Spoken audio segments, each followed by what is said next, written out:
sådan sa till mig: Fanharn låter mig mata en materiell kvinna. Ty materialet ska färda kvinnan bortom lådvinets box. Och där väntar en man så stilig så att han bara finns där.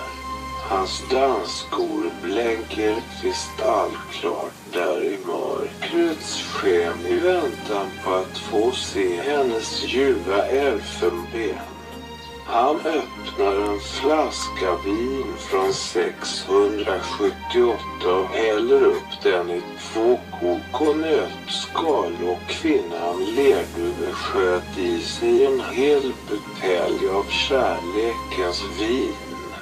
Tillsammans dansar de i Mikaels källare som om de vore i strid. Fansmiley.